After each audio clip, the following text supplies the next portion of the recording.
Hello friends, welcome to খেল দুনিয়া। আগামীকাল পাঞ্জাবের বিরুদ্ধে গুরুত্বপূর্ণ ম্যাচে মাঠে নামছে মোহনবাগান।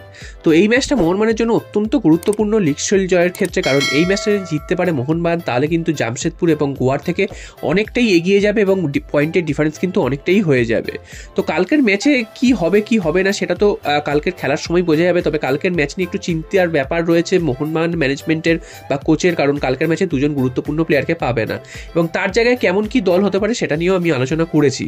তো কালকের ম্যাচে যেহেতু আপুয়া এবং টম অ্যালড্রেড দুজনেই কাট সমস্যার জন্য থাকবেন না, সেক্ষেত্রে ডিফেন্সে তো একটু অদলবদল হবেই এবং ডিফেন্সিভ মিডফিল্ডেও একটু অদলবদল হবে। তবে আলবার্টো রড্রিগেজ তিনি গত ম্যাচে ছিলেন না হালকা চোটের জন্য, তিনি কিন্তু আগামীকালের ম্যাচে ফিরছেন, এটা একটা ভালো দিক। তো এখন যেটা মনে করা হচ্ছে আলবার্টো রড্রিগেজের সাথে হয়তো সুভাশিস বোসকে সেন্টার ব্যাক করে দেওয়া হবে এবং দুটো সাইড ব্যাক হিসাবে একদিকে আশিস রায় খেলবে, একদিকে আশিক কুরুনিয়ান খেলবে, এরকমই কিন্তু একটা ফরমেশন করার চেষ্টা করছে মোহনবাগান কোচ। এবং যেখানে আপুয়া খেলেন সেই জায়গায় কিন্তু দীপক টাংরিকে নামিয়ে দেওয়া হবে। তো প্রত্যেকেরই কিন্তু অভিজ্ঞতা আছে বিভিন্ন জায়গায় খেলার, বিভিন্ন পজিশনে খেলার। তো আশা করা যায় যে খুব একটা অসুবিধা হবে না।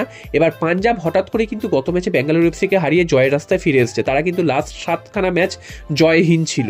তো সেখান থেকে দেখতে গেলে তারা যেহেতু জয় ফিরে এসেছে তাদের মধ্যে একটা আত্মবিশ্বাস থাকবে এবং তারাও কিন্তু চাইবে একটা মরণ কামড় দিতে, কারণ তাদেরও কিন্তু টপ 6-এ যাওয়ার একটা সুযোগ রয়েছে।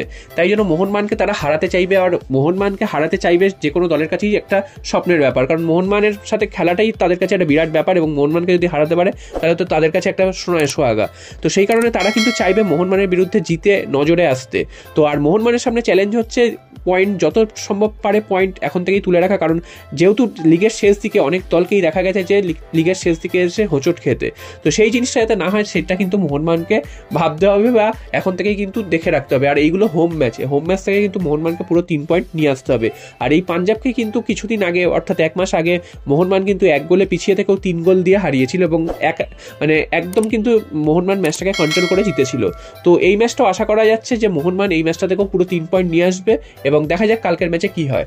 আর সবশেষে চলে আসি মোহনবাগানের সামনে যে লিগ শিল্ড জয়ের কথা উঠছে, তো মোহনবাগানকে কত পয়েন্ট পেলে মোহনবাগান লিগ শিল্ডের কাছাকাছি পৌঁছাতে পারবে। তো এই মুহূর্তে যা কন্ডিশন সেটা দেখা যাচ্ছে যে এফসি গোয়া দাঁড়িয়ে রয়েছে 33 পয়েন্টে এবং জামশেদপুর দাঁড়িয়ে রয়েছে 34 পয়েন্টে। মোহনবাগানের থেকে একটা করে ম্যাচ কম খেলে, অর্থাৎ 18 ম্যাচ খেলে তাদের এই দুটো পয়েন্ট সংগ্রহ করেছে এবং মোহনবাগান কিন্তু 19 ম্যাচ থেকে 43 পয়েন্ট পেয়েছে। তো এবার আসা যাক যে জামশেদপুর এবং গোয়া যদি সবাই প্রত্যেকে যদি নিজেদের প্রত্যেকটা ম্যাচ জেতে সেক্ষেত্রে তারা কোথায় যাবে। তো 6টা করে ম্যাচ তাদের বাকি রয়েছে, তো 18 পয়েন্ট টোটাল তারা কিন্তু ম্যাক্সিমাম পেতে পারে। তো 18 পয়েন্ট যদি গোয়া পায় সেক্ষেত্রে 51 পয়েন্টে যাবে এবং জামশেদপুর যেতে পারবে 52 পয়েন্টে। আর মোহনবাগান অলরেডি দাঁড়িয়ে রয়েছে 43 পয়েন্টে, তাদের হাতে কিন্তু 5টা ম্যাচ রয়েছে। তো বুঝতেই পারছো মোহনবাগান যদি কোনোভাবে 52 পয়েন্টে পৌঁছে যেতে পারে, অর্থাৎ আর 9টা পয়েন্ট দরকার, 52 পয়েন্টে পৌঁছে যেতে পারে তাহলেও কিন্তু মোহনবাগান চ্যাম্পিয়ন হয়ে যাবে। কারণ যদি জামশেদপুর 52তে পৌঁছে যায় কোনোভাবে, তো সেক্ষেত্রে মোহনবাগানের সাথে জামশেদপুরের পয়েন্ট সমান হবে এবং হেড টু হেডে মোহনবাগান কিন্তু জামশেদপুরের থেকে এগিয়ে রয়েছে, কারণ একবার হারিয়েছে একবার ড্র করেছে। আর এছাড়া গোল পার্থক্য তো অনেকটাই এগিয়ে রয়েছে।